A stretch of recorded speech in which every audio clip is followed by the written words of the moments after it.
Hello everyone, my name is Dylan and welcome to a brand new video. If you are new here, hi there, I post fun and entertaining English lessons every single Friday. So today I'm going to be showing you the easiest way to sound more like an advanced English speaker. And it's very simple actually.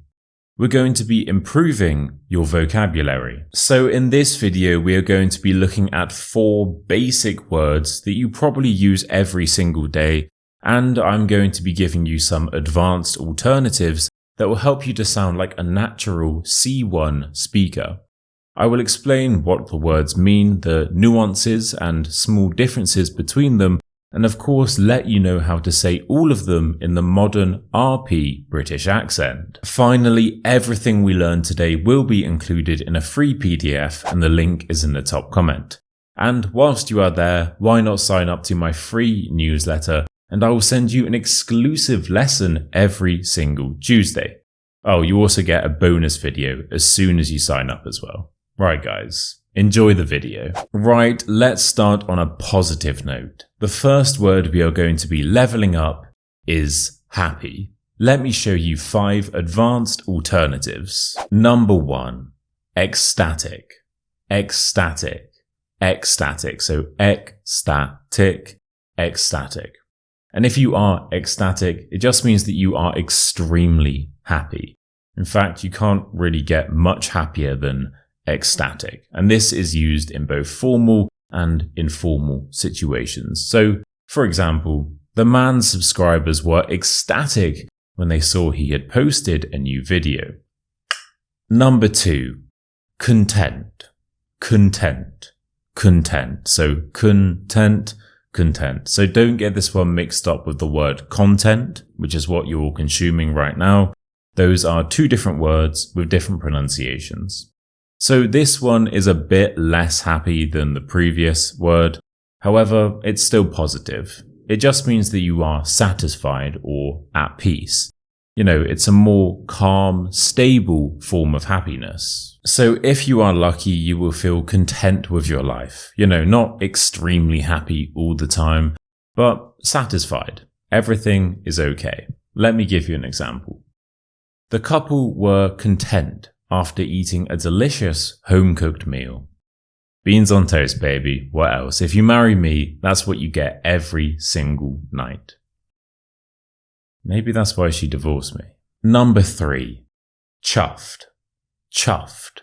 Chuffed. So chuffed, chuffed, chuffed.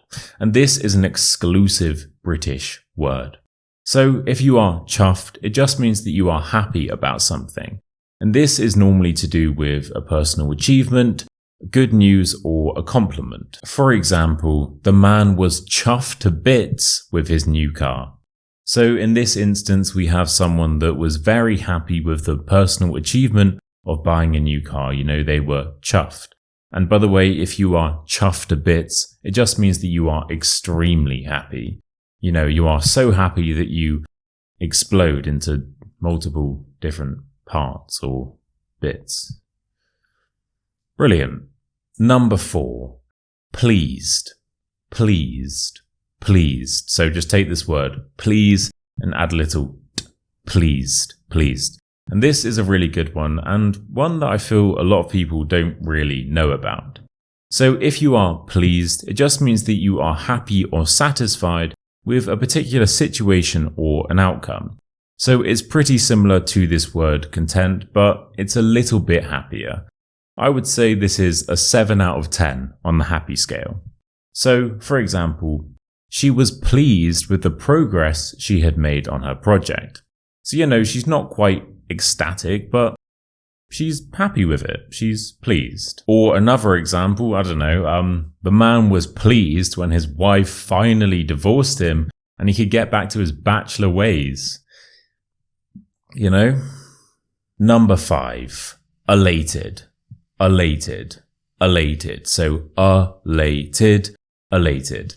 And if you are elated, it means that you are extremely happy. So say if ecstatic is a 10 on the happy scale, elated is a strong 9. So Right, let me tell you a little story. I used to run a business selling jeans, and after months of very, very hard work, I remember when I finally sold my first pair, and I was absolutely elated. In fact, I was smiling so much that night that the next day my mouth really hurt, my left cheek went numb, and I thought I would have to go to the hospital. That's how elated I was. So for example, the handsome man was elated after he sold his first pair of jeans. Okay guys, those are 5 alternatives to the word happy, an emotion I hope you are currently experiencing. Now, let's move on to an emotion that I hope you are not currently experiencing. Confusion, or confusing. We're going to do the adjective. Let's look at 5 alternatives. Number 1, baffling, baffling, baffling. So baffling, baffling, baffling. And this is such a good word.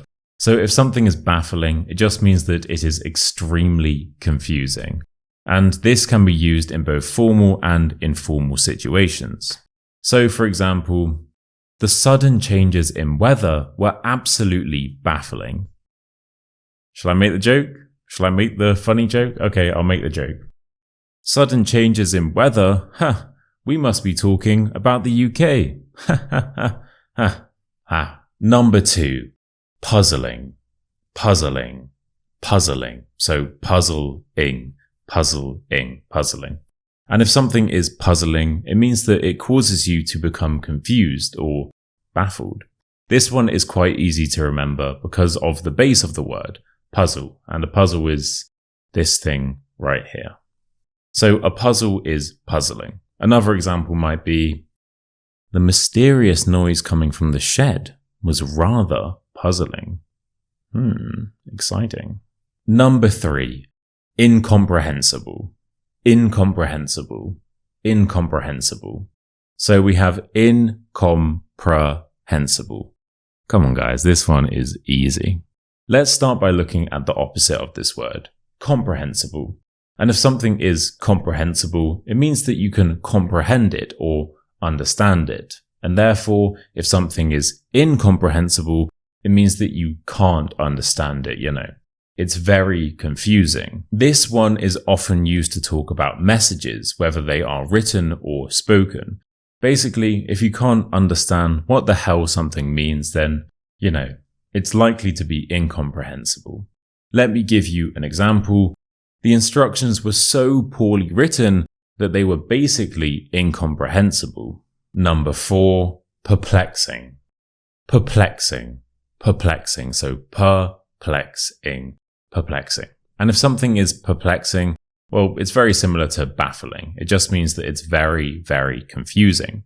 And whilst this word does sound very advanced, you might think that it's reserved for formal situations, but it can also be used in informal situations as well. Depending on how smart your friends are. For example, the woman's sudden decision to get divorced was perplexing to her husband. That's all. I didn't care though. It was just perplexing. I was just perplexed. I didn't care. Number 5, mystifying, mystifying, mystifying. So it's mystifying, mystifying, mystifying. Kind of like if you have a man whose surname is Fying, and you might call him Mr. Fying. Right, so you probably know the word mystery. And if something is a mystery, it means that it's unknown or confusing. And therefore, the word mystifying means that something is also unknown or confusing. Let me give you an example. The ancient markings on the wall were mystifying to the explorers. Okay guys, enough confusion. Let's move on to a word that can be perfectly used to describe this video. Interesting. Here are 5 alternatives. Number 1, fascinating, fascinating, fascinating. So fascinating, fascinating. And this is a very positive word that means that something is extremely interesting. It can be used in both formal and informal situations. So, for example, the documentary on space exploration was absolutely fascinating. Number 2, intriguing, intriguing.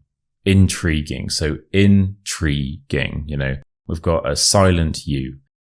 That's rare, isn't it? You being silent. You're normally so loud and annoying. If something is intriguing, it means it causes you to become interested, often because it's quite unusual or mysterious. So, for example, the murder mystery had an intriguing plot twist.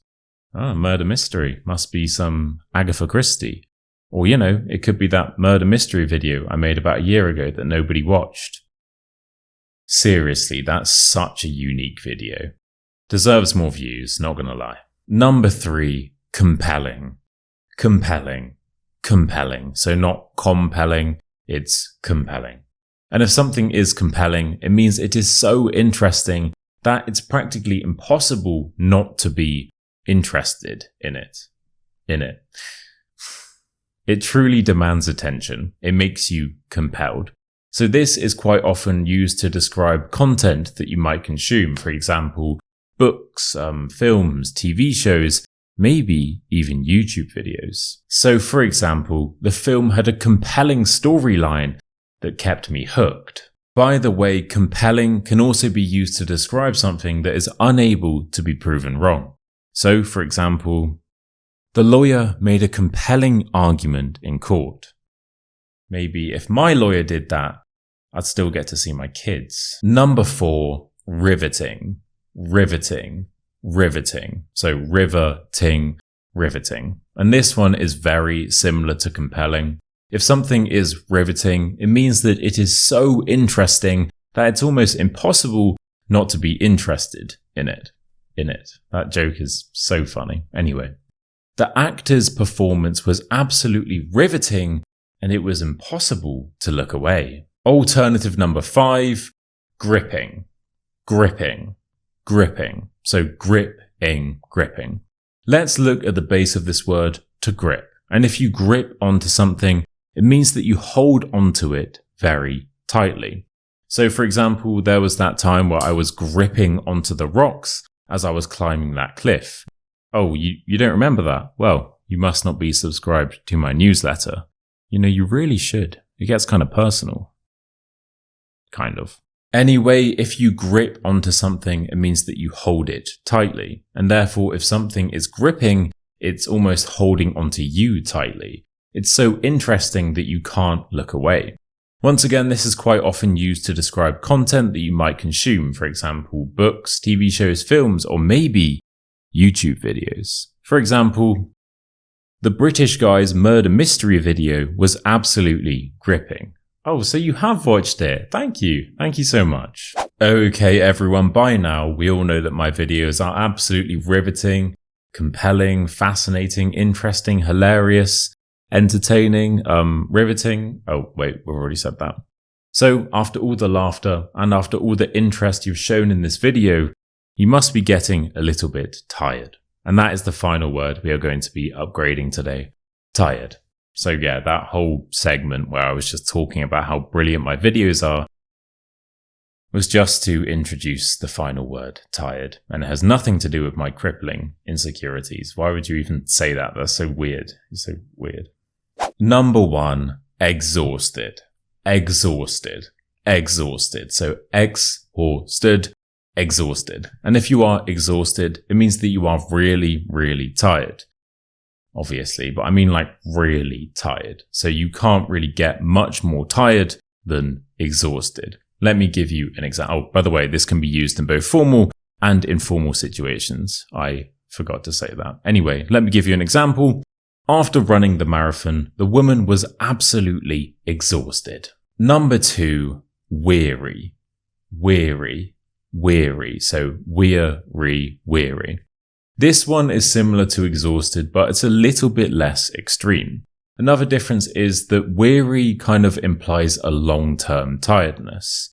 So you might be weary after days or weeks or maybe even months of doing something. For example, he felt weary after a week of non-stop work. Number 3, knackered. Knackered. Knackered. So knackered. Knackered. And once again, guys, this is an exclusive British word. And if you are knackered, it just means that you are really tired. Now this one is quite informal, but in no way is it rude. So by all means, feel free to use this in front of your boss, for example.